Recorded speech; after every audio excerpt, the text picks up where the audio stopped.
Olá, muito bom dia. Lição de número 5. Lição de número 5, nós vamos falar sobre o pietismo, reavivando o coração através da devoção pessoal. Vamos voltar aqui novamente. Tá.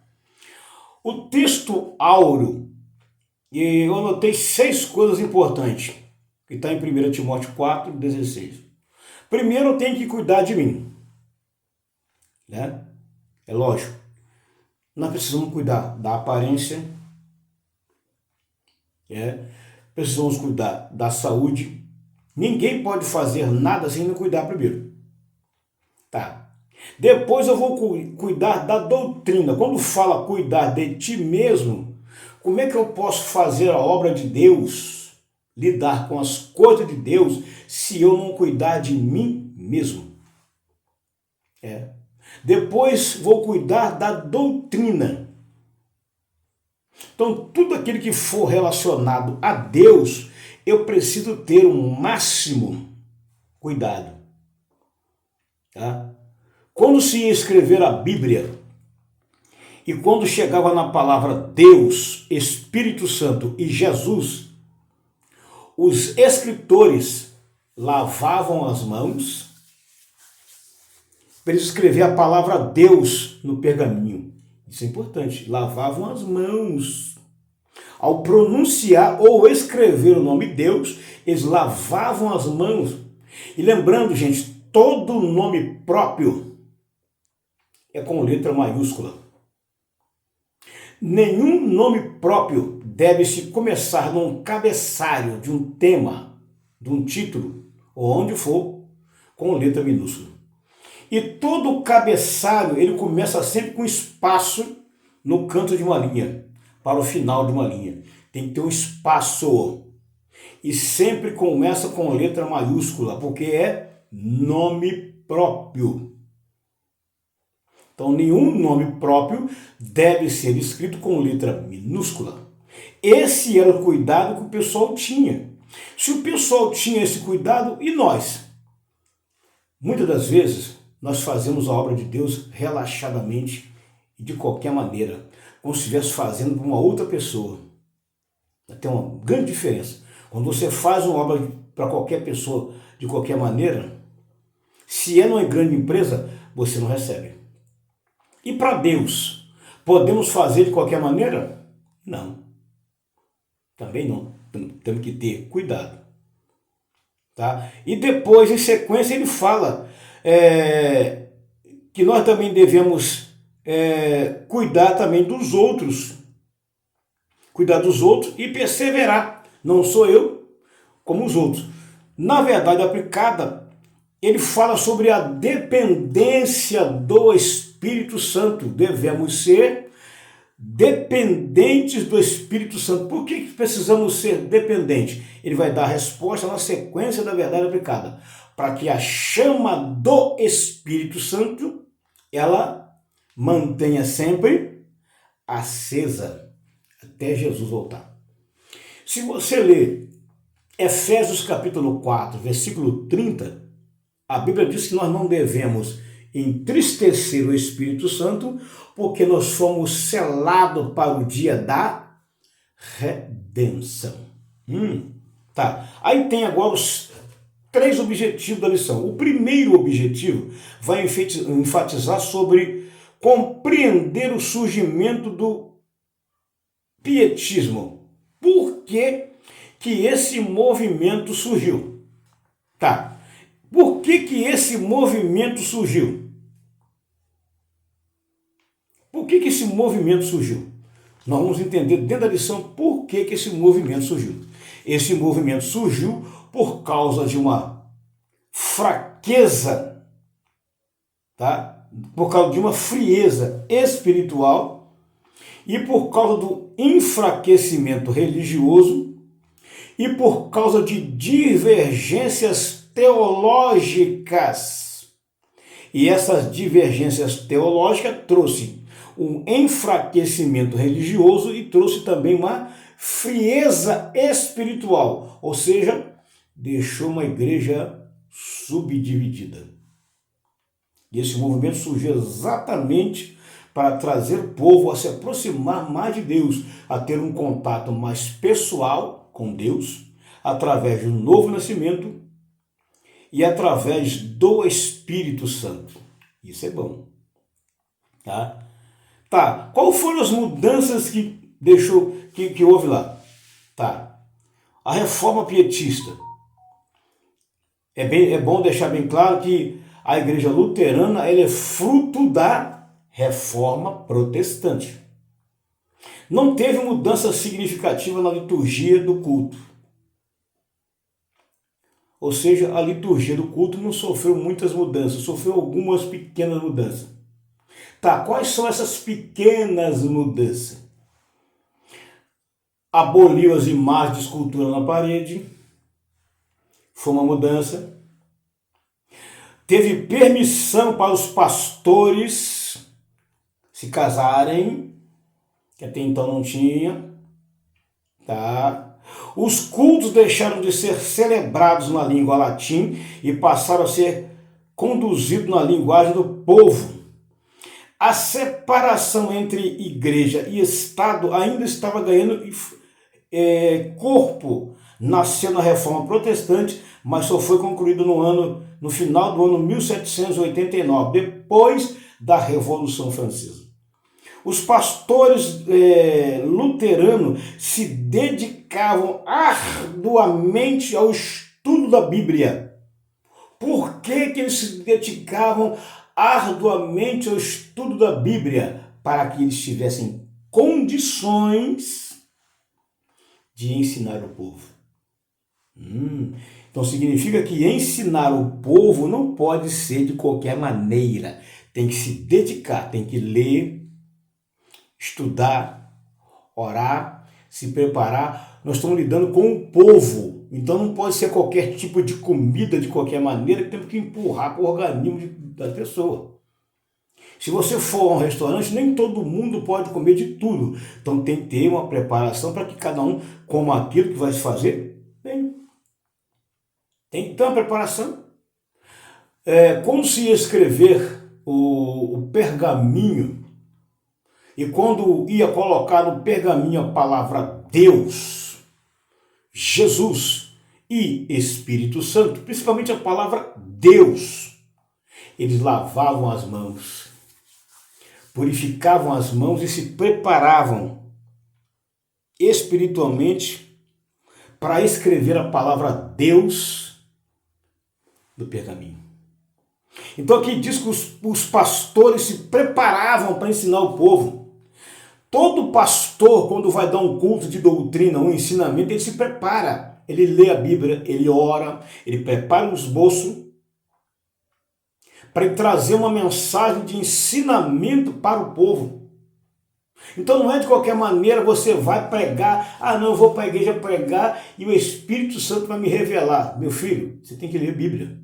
Sentar, ler Bíblia, pegar aqui e fazer um esboço, igual eu fiz aqui, faz esboço, faz anotações, ensina o povo através de leitura bíblica, referências bíblicas, não é de qualquer maneira. O Espírito Santo vai me dar na hora, não precisa ler não, tem que ler sim.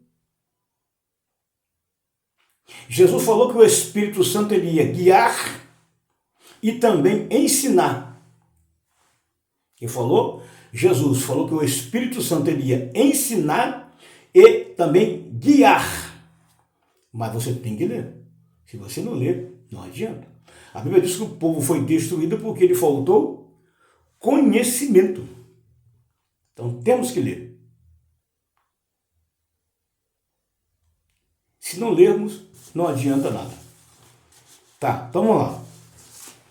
Aí então, a parte 1, o surgimento do pietismo. Como surgiu? Durante a Reforma Protestante surgiu muitos movimentos.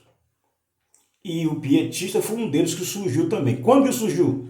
No final do século XVII foi quando ele surgiu. Mas surgiu como resposta ao autoritarismo da igreja oficial luterana.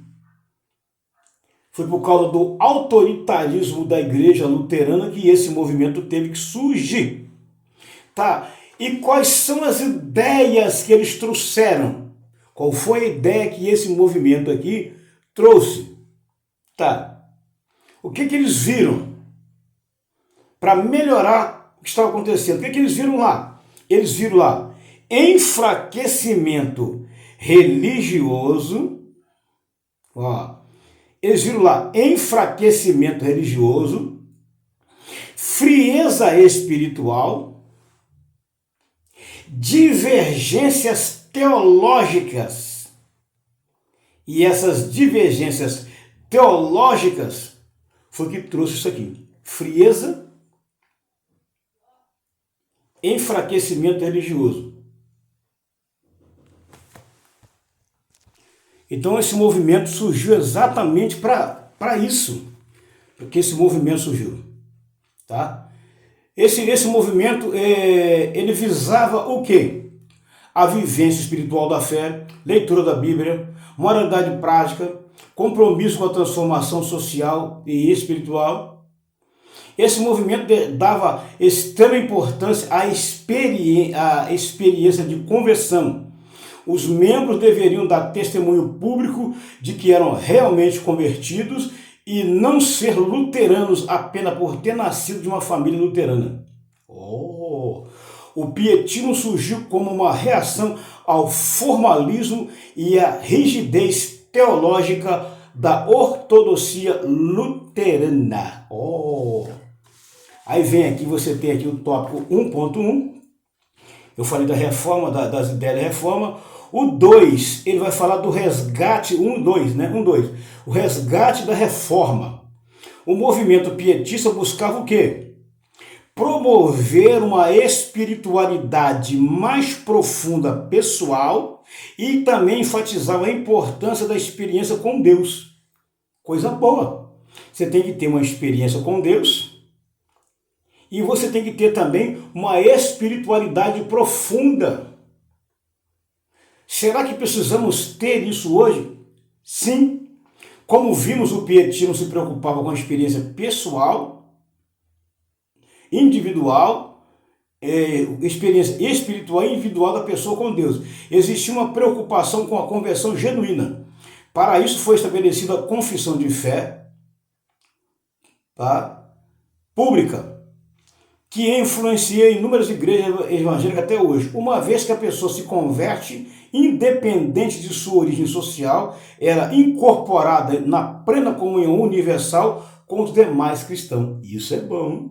Isso aqui está na parte 1.2 da lição, que eu estou resumindo. Na parte 1.3, o pai do pietismo, quem era ele?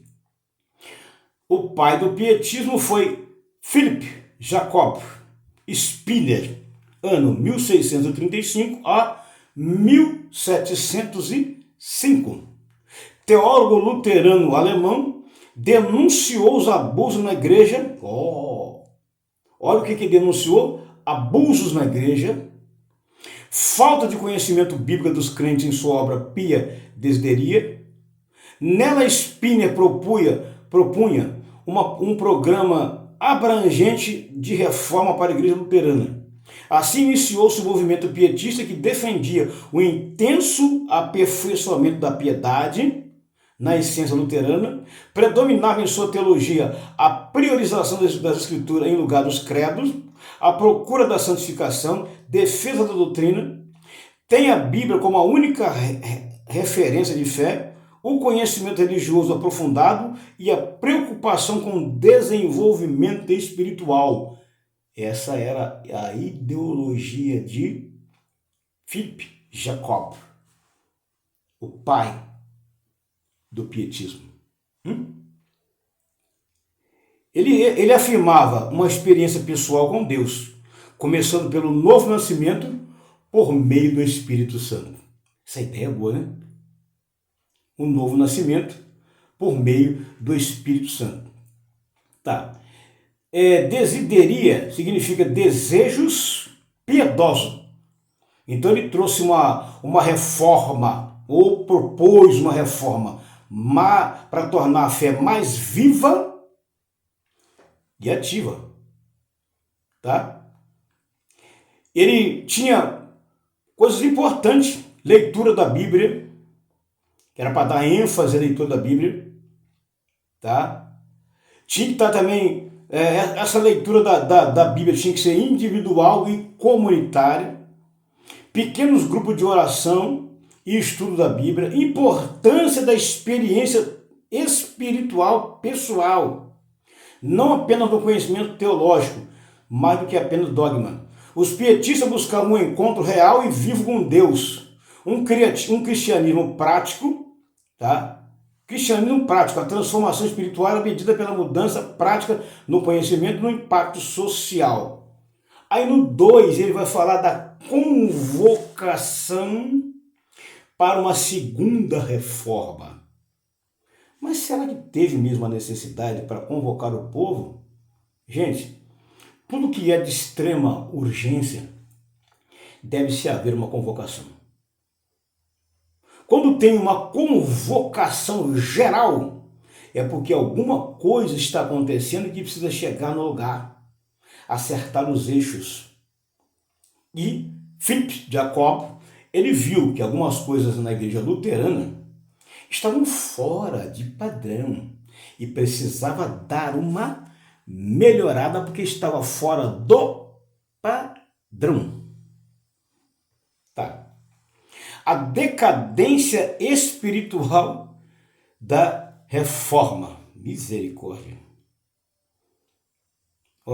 Apoiando-se na ideia de que a igreja luterana, em sua teologia, estava se afastando muito da realidade e da incumbência da igreja, surgiu o movimento pietista. Por que ele surgiu então?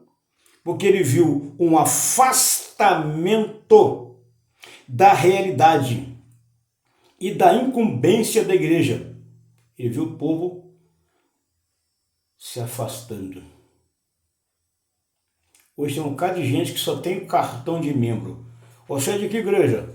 Sou membro da Assembleia de Deus. Tá. Sou membro apenas da Assembleia de Deus. Aí tem um cartão, mas não dá dízimo, não ora, não jejua, não vem nenhum trabalho da igreja, só vem como se fosse um turista que vai na praia uma vez por ano. Misericórdia. Infelizmente. Então ele viu isso aqui, essa decadência, o povo se afastando e se esfriando. Tá. Esse movimento avivalista difundiu a fé protestante em muitas partes do mundo, pois para o pietista da igreja luterana tinha adotado prática não bíblica. Isto é, a igreja passou a admitir algumas doutrinas e tradições que eram conflitantes com os princípios da reforma protestante. Será que também não estamos vendo esses conflitos na igreja pessoal? Será que até hoje não estamos vendo esses conflitos aqui? O povo se afastando e, infelizmente, trazendo algumas doutrinas que são antibíblicas, ensinamentos que são antibíblicos. Por isso tem que ter o cuidado. O textual fala do cuidado, primeiro da pessoa, depois da doutrina. Paulo falou isso aqui com Timóteo. Tem cuidado de ti mesmo, Paulo. É com Timóteo que Paulo está falando aqui. Tem cuidado de ti mesmo, Timóteo, e da doutrina. Hoje a pessoa, infelizmente, não tem cuidado nem dele, nem da doutrina. É relapso com ele e relapso com a doutrina. Então temos que ter cuidado com as coisas de Deus. Não é de qualquer maneira, não. Então ele viu essa decadência lá. Tá? Ele viu lá. Já vimos nos tópicos anteriores algumas causas da decadência espiritual da igreja. Essas causas lá são antibíblicas. Infelizmente, a igreja luterana tomou a direção de práticas antibíblicas. Misericórdia. Cuidado, gente, com práticas antibíblicas. O que são práticas antibíblicas, presbítero? Práticas que a Bíblia condena, refuta e não aceita. Cuidado com essas práticas antibíblicas, que Deus não aceita isso, hein? Toda prática antibíblica, Deus não aceita. Então, tenham cuidado, Tomou a decisão de prática antibíblica. Philip Jacob Spinner pastor luterano, ficou incomodado com que via uma igreja estagnada, preocupada demais com debates teológicos e com pouca transformação na vida prática dos fiéis. O pietismo foi um movimento que renovou o luteranismo e impactou diversas correntes cristãs.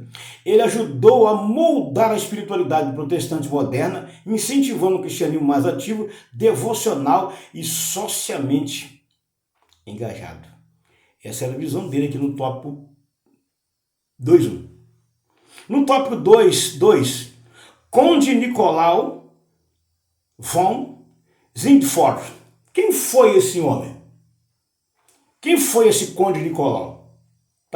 O avivamento do movimento pietista ultrapassou as fronteiras e alcançou um grupo de exilados da Boêmia, cuja origem remonta à obra do pré-reformador Jan Hus, martirizado em 1415. Em 1722 surgiu o Conde Nicolau, que convidou esse grupo para estabelecer em uma de suas propriedades na Saxônia.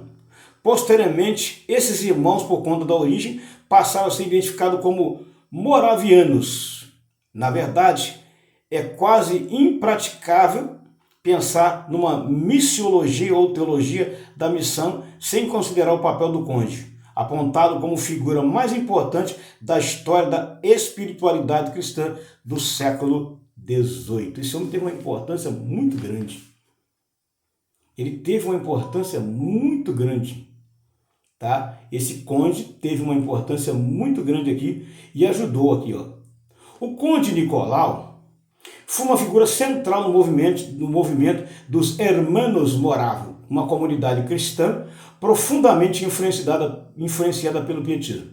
Ele desempenhou um papel crucial na promoção de um cristianismo devocional missionário e centrado em Cristo, que teve impacto global.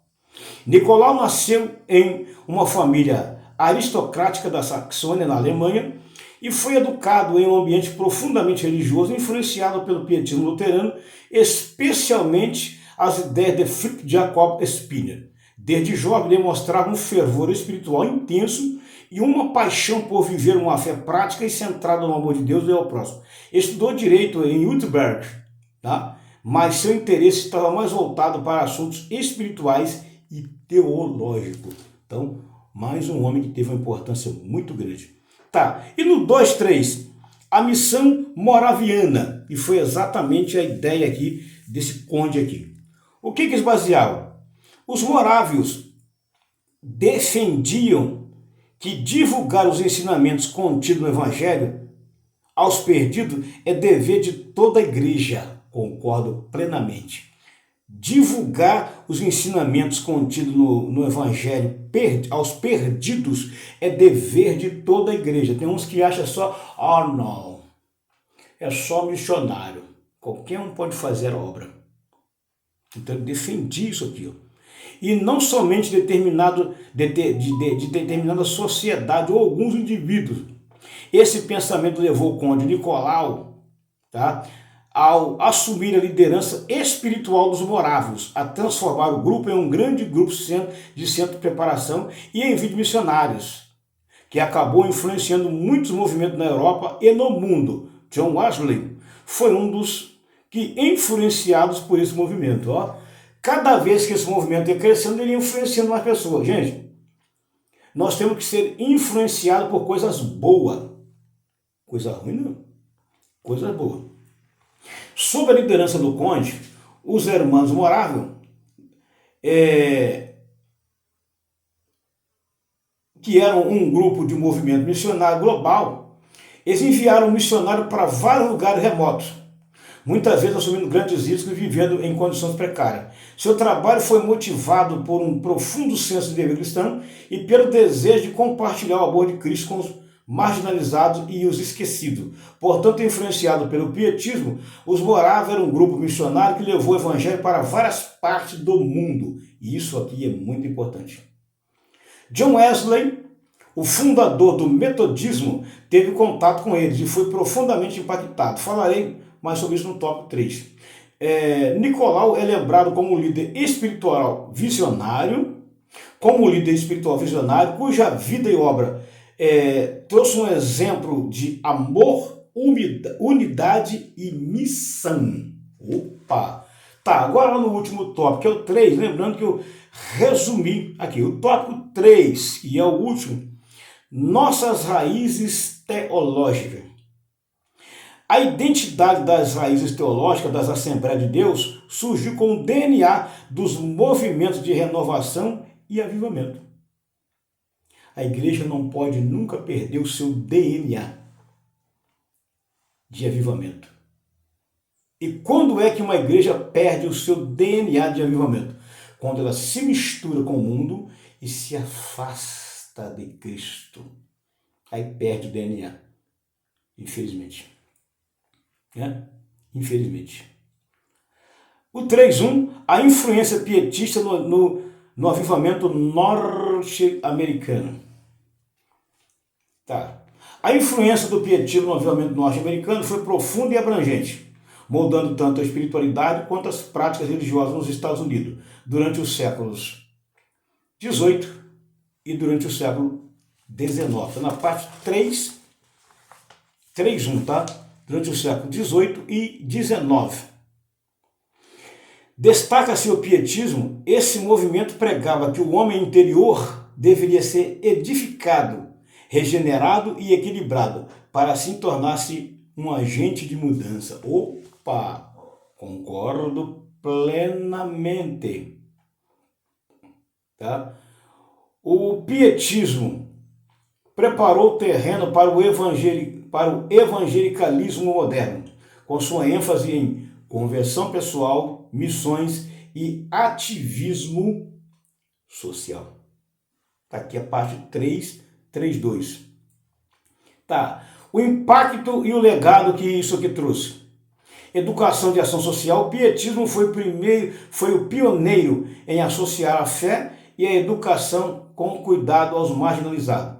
Muitas das primeiras instituições cristãs de caridade e de ensino moderno foram fundadas por pietistas. A renovação espiritual trouxe uma nova ênfase espiritual prática, ajudando a revitalizar o protestantismo, que havia se tornado mais ritualista. Influência global, embora o pietismo tenha diminuído na Alemanha no final do século XVIII, suas ideias viveram em movimentos como o metodismo, o evangelicalismo e o movimento missionário. O 3.2, a influência americana e escandinava no avivamento brasileiro. Tá. O que houve aqui nisso aqui? Tá. Esse avivamento brasileiro, especialmente o pentecostalismo e a fundação das Assembleias de Deus, foi influenciado por duas grandes tradições cristãs. O pentecostalismo americano e o pietismo escandinavo.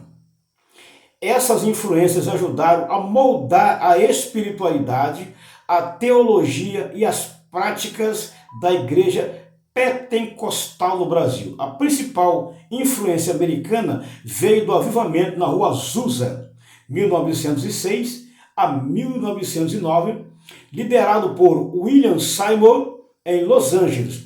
Esse avivamento foi um marco do pentecostalismo moderno e enfatizava o batismo no Espírito Santo, evidenciado por falar em língua. A oração fervorosa e emotiva, com cultos marcados por espontaneidade e intensa busca espiritual, e um forte espírito missionário, incentivando a evangelização global. Aí entra o papel dos missionários Daniel Berg e Gunnar Wing, que estavam nos Estados Unidos e entraram em contato com o movimento pentecostal da Igreja Batista em 1910. Vieram para o Brasil trazendo uma mensagem pentecostal, fundando a Assembleia de Deus em Belém do Pará, dando início ao movimento pentecostal no Brasil. Apesar de Berger e Wing terem sido influenciados pelo pentecostalismo americano, pentecostalismo americano. Eles eram de origem sueca e cresceram em igrejas influenciadas pelo pietismo escandinavo. Você não sabia disso, né? Pois é. Portanto, a chegada de Berg e Wingren ao Brasil combinou o fervor pentecostal americano com a disciplina e o compromisso pietista sueco. Isso aqui está na parte 3.2, tá? Na parte 3.2. Na parte 3.3 e última, as marcas pietistas nas Assembleias de Deus. A partir dos registros de W. Walter, é possível identificar várias características presentes nas raízes da Assembleia de Deus no Brasil, como a importância dos sentimentos na experiência cristã, participação dos leigos na edificação da vida cristã, ênfase na atitude ascética com referência ao mundo, grande interesse por leitura bíblica, ênfase na transformação espiritual e forte impulso missionário. É preciso aproveitar a reflexão sobre esse movimento impactante da história da igreja para prosseguir clamando ao Senhor, buscando ansiosamente mais e mais do Senhor, do seu amor, de sua graça.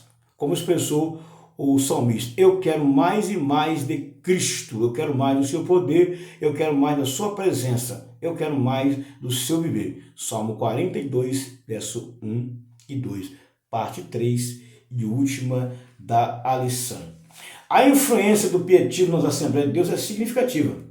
Mesmo que sempre seja reconhecida diretamente, o pietismo moldou várias tradições protestantes ao enfatizar a experiência pessoal com Deus, a santidade, a leitura bíblica, o discipulado e o ativismo evangélico. Muitos desses elementos foram assimilados pelos movimentos pentecostais, incluindo as Assembleias de Deus. O pietismo enfatizava que a fé deveria ser vivida de maneira intensa e pessoal, não apenas como um sistema doutrinário.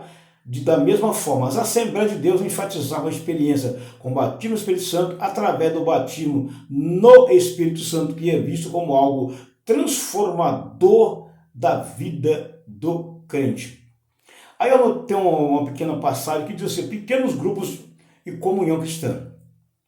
Os pietistas organizavam grupos de estudo bíblico e oração chamado Collegia Pietatis, onde os cristãos podiam crescer espiritualmente fora do contexto dos cultos formais. Muitas igrejas pentecostais, incluindo as Assembleias de Deus, incentivavam ciclos de orações, escolas bíblicas e pequenos grupos onde os crentes podem se fortalecer espiritualmente.